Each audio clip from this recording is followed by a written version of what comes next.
Nëse vite më parë, sfida më e madhe një femre ishte të mundej të vendoste mbi kokë urdhrin hyjnor, sot sfida akoma më e madhe është mbajtja e saj me korrektesë brenda kornizës së modestisë, siç edhe urdhërohet nga krijuesi i gjithësisë.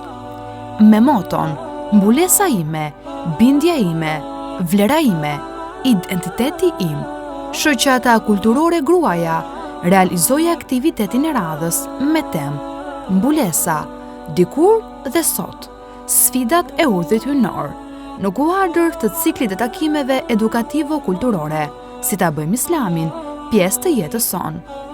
Morën pjesë 10 studente, gra dhe vajza besimtare. Një program i bukur dhe i larmishëm, ku kryefjala ishte mbulesa e gruas muslimane dhe vlerat e mbartjes së saj. A është mbulesa islame thjesht mbulimi flokëve, apo është shumë më tepër? Mbulesa më shumë se një pëlhur është akt bindjeje, dashurie, përgjigjeje ndaj ftesës që Zoti drejtoi për gruan që ajo të mbrojë veten e saj. Aktiviteti u hap në moderimin e zonjës Armida Plumbi, e cila falenderoi të pranishmet për pjesëmarrjen dhe prezantoi në vija të përgjithshme aktivitetet e këtij lloji të organizuara ndër vite nga shoqata kulturore gruaja. Aktiviteti jonë është pjesë e cilit të aktiviteteve si ta bëjmë Islamin pjesë të jetës sonë, i cili ka nisur që në vitin 2011 të realizohet, pra prej mos e 5 vitesh ne organizojmë këtë cikël ku të ftuara shpesh herë kanë qenë teologe, por dhe specialiste të fushave të ndryshme, psikologe, punëse sociale, pra të gjithë profesionëve për të dhënë një larmishmëri sa më të madhe këtij cikli të aktiviteteve. Programi vijoi me shfaqjen e një videoje të shkurtër me një mesazh tejet domethënës: "Ti je imazhi i botës tënde", si dhe me interpretimin e poezive "Beso" dhe "Jam sërish këtu" nga Luljeta Gega. Më pas të pranishmet, patën mundësinë të njihen me emocionet e 2 studenteve të mbuluara prej pak kohësh. Njëra prej tyre, si Dorela Brahaj, studente e sociologjisë, rrëfeu me shumë emocion momentet kur zgjodhi të mbulohet dhe të zbatoj një ndër urdhrat hyjnor. Nuk e kam menduar më përpara që ta vendosja mbulesën, deri në një moment që i thash vetes, unë jam muslimane, fali 5 vaktet, dhe çfarë shembulli po jap unë për shoqërinë që më rrethon. Për ata që e dinë që unë jam muslimane praktikante, çfarë shembulli marrin ato nga unë? Kush jam unë, për çfarë kam ardhur në këtë botë? Dhe përgjigja natyrisht, elhamdulillah, Allahu ma ka hapur zemrën dhe kam vendosur që ta kryej këtë obligim, sepse me të vërtetë është një obligim që duhet ta kryej secila nga ne. E kam marrë këtë hap edhe pse nuk kam pasur një përkraje as nga familja dhe as nga të afërmit. Përkundrazi, ata kanë qenë kundër kësaj. Dhe mua, të thënë të drejtën, ne kemi obligim kujdesin ndaj prindërve tanë, ndaj familjes tonë. Por Allahu e ka urdhëruar mbulesën dhe para këtij urdhri nuk qëndron askush tjetër. Teologja Meriem Lumi, e cila mbajti ligjëratën me temë mbulesa, dikur dhe sot, sfidat e urdhrit hyjnor, ndër të tjera, hodhi një vështrim mbi mbulesën islame në të gjithë kohrat dhe sfidat me të cilat ballafaqohet sot gruaja muslimane që mbart petkun islam. Ndër të tjera, teologja shpreh se mbulesa është një akt i bindjes ndaj Zotit, i cili duhet të mbartet me krenari dhe dinjitet. Hijabi dhe femra muslimane ka qenë për herë, domethënë në vëmendje dhe në qendër të vëmendjes të gjithë armiqve të Islamit. Dhe femra është ajo më e shtrenjtë që ka krijuar Allah subhanahu wa taala për këtë shoqëri. Çdo gjë që është e shtrenjtë mbulohet. Universi është mbuluar me atë petkun e tij që nëse do ishte zbuluar, nuk do kishte as jetë njerëzore as një gjë. Çdo frut është mbuluar me një petkë që mbulon që ai të prishet. Boja dhe strolapsi është mbuluar me një kllof që mos të thahet. Dhe ajo, gjërat më të shtrenjta ne ku i mbajmë? I mbajmë të mbuluara. Nëse kemi një diamant, e mbulojmë me një kuti dhe atë kutin e vëm një kuti më të madhe dhe atë kutin e madhe e vëm brenda në një, në një sunduk më të madh dhe ruajmë fort. Ashtu Islami ka dashur për femrën muslimane që të jetë e mbrojtur, andaj urdhëroi atë për petkun islam. Surpriza e aktivitetit ishte dhurimi veshjeve islame për studentët të sapo mbuluara dhe muslimane të reja, pjesë e një prej projekteve më në dobi dhe më të vlefshme për gruan muslimane, i cili është kthyer në një traditë të përvitshme. Mundësoja motrës tënde veshjen islame është një projekt i realizuar suksesshëm ndër vite, ku fokusi është çdo grua apo vajzë që mbart mbulesën islame. Si mbartëse të mesazhit absolut, femra muslimane përpiqet të jetë kreative dhe inovative për të rivendosur në piedestal statusin që përfaqëson si muslimane dhe për të përdorur në maksimum dhuratën e intelektit që Zoti na dhuroi.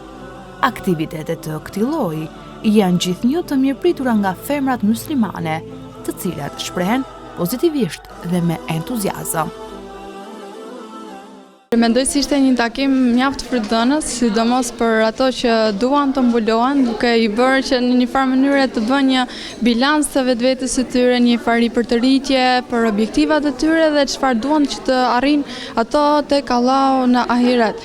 Gjithashtu edhe për vajzat që tashmë janë të mbuluara, ishte tamam një vetlllogaritje se ku jemi, çfarë duhet bëjmë për të përmirësuar dhe për të ecur gjithmonë në kërkimin e kënaqësisë së Zotit. Ju vetë si keni hedhur këto hapra për të mbartur mbulesën islame? Pas disa ditësh bëhet një vit që unë tashmë kam përmbushur këtë dhe realisht kam patur mbështetjen të afërmëve të mi, të shoqërisë, por edhe atë bashkëbisedimin me veten, pasi është domethënë një farmbushje e brendshme dhe pastaj reflektimi përmes veshjes. A mendoni se mbulesa islame sot në kohën moderne përbën një sfidë? Realisht është sfidë, pasi siç e përmendi edhe teologja nderuar, tek ne është tamam e diferenca e madhe. Ne mbajmë për të përmbushur kënaqësinë e Allahut dhe jo të mos arrijmë të bëjmë atë diferencën midis traditës dhe asaj çfarë duhet bëhet vërtet. Dhe është sfidë, pasi jo të gjithë e kuptojnë pse ne e bëjmë këtë, apo kanë edhe atë guximin që të gjykojnë pse ti duhet ta bësh, pse ti duhet të jesh ndryshe e shumë elementë të tjerë. Një mesazh për të gjithë femrat të cilat mbartin mbulesën? Unë dua t'ju them që ju vërtet keni një ajet kuranor mbi kokat tuaja, jeni mbretëresha, andaj silloni si të tilla, ndjehuni si të tilla dhe verboni para gjykimeve. Më pëlqeu shumë edhe na frymëzojmë shumë organizimit të tilla, sepse na mbushin edhe me iman më shumë. Më pëlqeu shumë që mlidhem me motrat muslimane, edhe kënaqësi edhe një çik më shumë kur na udhëron të një xhap. Edhe jam shumë e kënaqur. Ju vetë për sa kohësh e mbartni mbulesën islame? Unë kam qenë ortodokse, elhamdulillah Allahu më mundsoi udhëzimin. Kam 6 vjet në islam dhe prej 2 vitesh kam mbulesën dhe jam shumë e kënaqur. Edhe Allahu na i ka lehtësuar çdo gjë dhe më shtu respekti nga shumë njerëz që nuk e prisja. Elhamdulillah. Si mbani mend atë momentin e parë ku vendosët të mbuloheshit? Shumë emocionus, sepse ka qenë ditët e fundit të Ramazanit vjet, edhe ka qenë shumë vap. Ishin ato fitme ta vej, mos ta vej, po kisha frikë se mos më kalonte Ramazani pa e vënë mbulesën edhe gati sa sqaja, po kur e vura ishte thjesht më duke pa mburje, më dukte vetja mbretëresh në rrugë. Ishte shumë gjë veçantë, nuk di ta përshkruaj. A mendoni se sot mbartja e mbulesës është një sfidë? Është sfidë, por edhe janë lehtësuar shumë gjërat, sepse siç tha edhe teologja më parë, që pas vështirësimit vjen lehtësimi, dhe kështu që në momentin që ti plotson një urdhër, zbaton një urdhër të Allahut, çdo gjë më pas lehtësohet, dhe unë të tilla kam pasur lehtësim nga çdo anë. Një mesazh për të gjitha femrat besimtare? Mbulohuni, zbatoni urdhrin e Allahut, mbulohuni para se të na mbulojnë të tjerët. Unë kam kështu këtë parim. Si gjithmonë që një kënaqësi që qem të gjitha bashk, ishin dhe shumë shoqe tjera që duhet vishin, po nuk ishte mundur, po të gjithë ishin me zemër këtu. që një kohë shumë e bukur dhe me shumë gjëra të reja, që sa do që të mendojmë që i dim shumë pak. Shpresoj që gjithmonë të mlidhemi për këto takime që janë kaq të vlefshme dhe kaq shpirtërore për gjithë ne. Një mesazh për të gjitha femrat besimtare keni? Kam gjithmonë, është një gjë shumë e bukur që t'jesh besimtare muslimane. E dash Zoti, dash Allahu i madhnushëm, të dim ta mbajmë me krenari, për kushtim e dashuri, këtë ndjenjë që është kaq e thellë brenda nesh. Ju falenderojmë shumë që na thirrët, e inshallah bëni sa më shumë takime të këtilla. Ishte një gjatë që bukur, sa ne ndjej me shpirt që vim këtu, normal, po që këto vajza kaq të mira e kaq të sa ajo dhe Meriemja që na bëri për të qarë me ato fjalët aq të ëmbla. U kënaqem shumë, do jetë kënaqësi që gjithmonë të vim edhe ta ndjekim të rrugë kaq të bukur që na ka udhëzuar Allahu. Më pëlqeu shumë, më la mbresa shumë veçanta pjesa e teologës. Ju falenderoj shumë që e kishit ftuar, kishit bërë një zgjedhje shumë të mirë, falenderoj dhe motrën që kishte ardhur për të na ngrohur zemrat. Më pëlqeu pjesa e vajzave që folën me aq emocione, ato driteshin kur flisnin edhe mbasi ulën më mbrapa dhe vërtet më shkaktoi shumë emocione dhe mendoj se edhe nëse do kisha dalur në aty nuk do kisha folur dot aq mirë. Ato i thanë gjithë ato që doja të thoja unë. Dhe ndihem shumë e kënaqur. Jam shumë e lumtur që isha pjesë e këtij organizimi, ju falenderoj shumë që më keni ftuar. Për sa kohë e mbartin mbulesën islame dhe si e mbani mend atë momentin e parë kur e vendosën?